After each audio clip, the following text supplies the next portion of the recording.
Welcome to episode 4. I realized yesterday when I was reviewing Mission and Vision, which was hopefully a good video. Hopefully you got something out of it. But I realized I hadn't been following my plan, which is ironic in a planning uh, video series. I had made a plan on Sunday for each day in the week, and where we were supposed to be, which I think we sort of skipped over. So we're gonna go back a bit. Is what is planning? Period. What is it?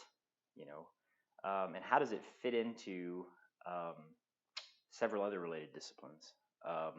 One of which is often said sort of as a linked concept. Frequently people talk about, especially in IT, but just generally planning and governance, um, because it's an important aspect to execution of a plan is governance. But what I wanted to posit is it's not the only related discipline, and it's not the only related or needed discipline that enhances or enables you to accomplish a particular plan. So we're going to talk about four. First, planning itself.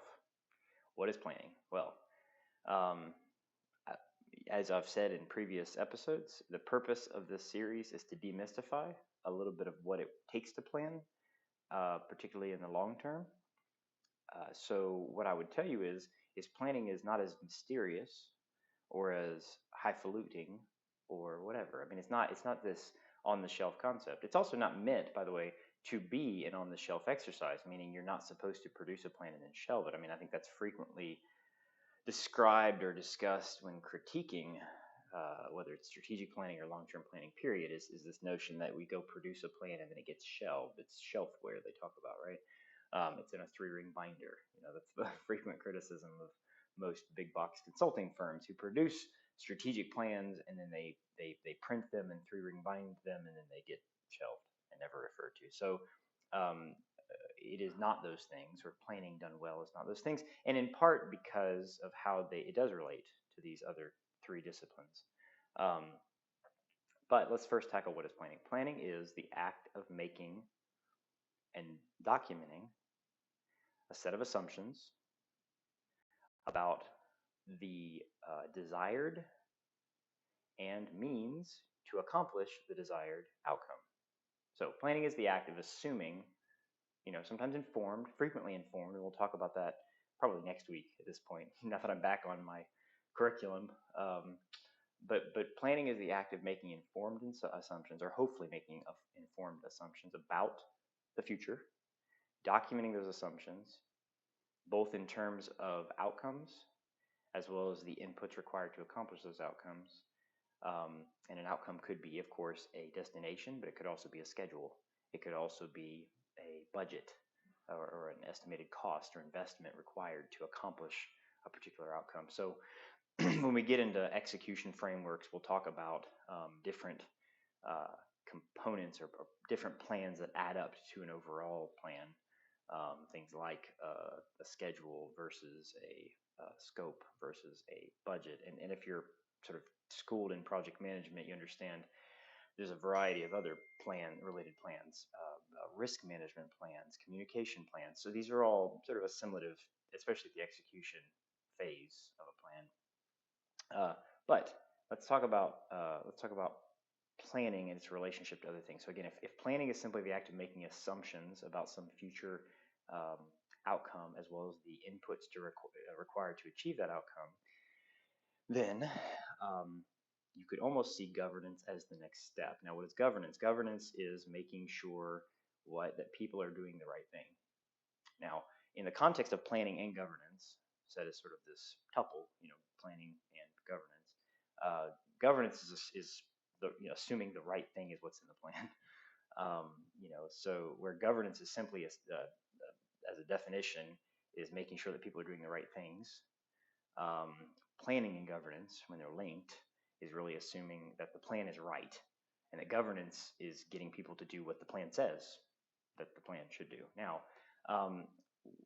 that by itself, by the way, I do think this is one of the reasons why governance is linked to planning, is a little bit of hubris. I mean, as a planner or as a leader, I think it's frequently our assumption that what we plan is right, and therefore doing the right thing, governance, making sure that ensuring people are doing the right thing, even if that's ourselves, assumes that our plan is right, which sometimes is true, but as we know, if you've ever done any long-term planning, especially at the organization level, so many factors are at play, and there's so many new inputs and so many new ways your assumptions can be challenged and therefore end up being wrong, whether not wholly wrong, even in part wrong.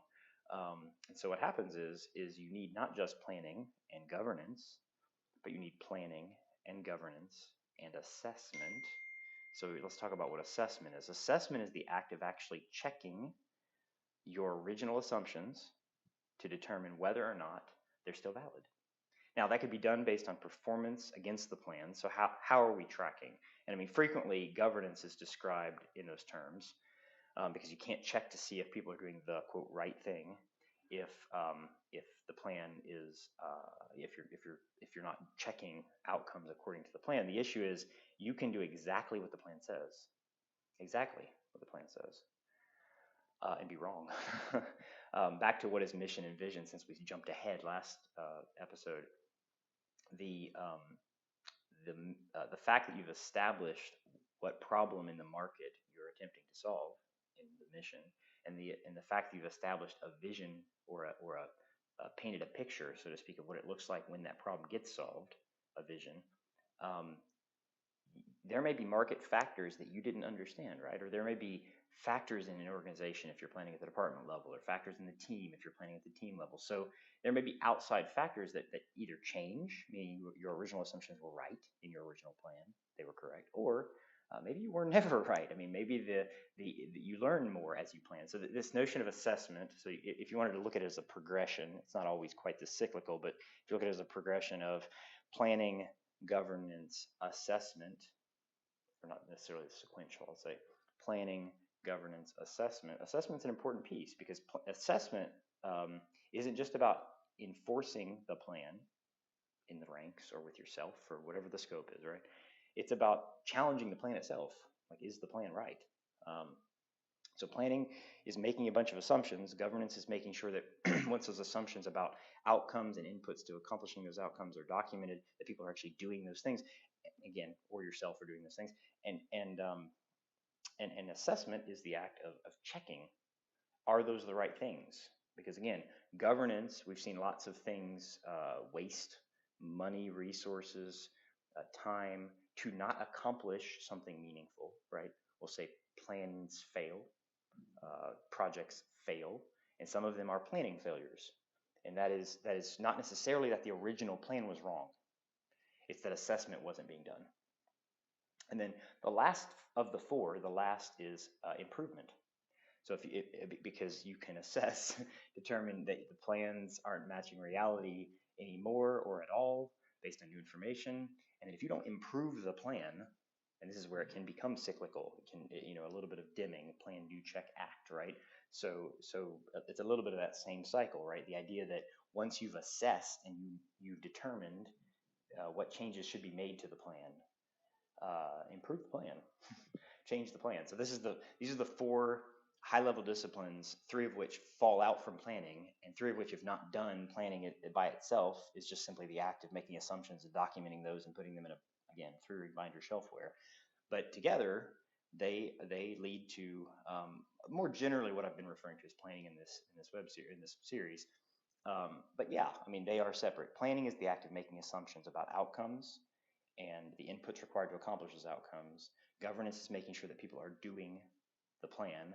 Assessment is making sure that the plan is still right and valid based on data, based on new insights, based on new information about the market. I mean, going back, this is why it's important, by the way, when you actually accomplish, we talked about this yesterday, when you actually write a mission and a vision, it's important for that to be clear enough so that when you do assessments, you can actually go back to even your mission and vision and challenge those. This is where you need more than just a mission statement. You need a mission statement, but you need a mission documented in 1 to 3 pages, right? So that when you do assessment, you can say, the thing that I was basing that mission on is not true anymore, or not wholly true anymore. And so mission and vision have to be clear enough so that when you get to assessment, you can actually revalidate. But again, we'll say this about lots of planning activities.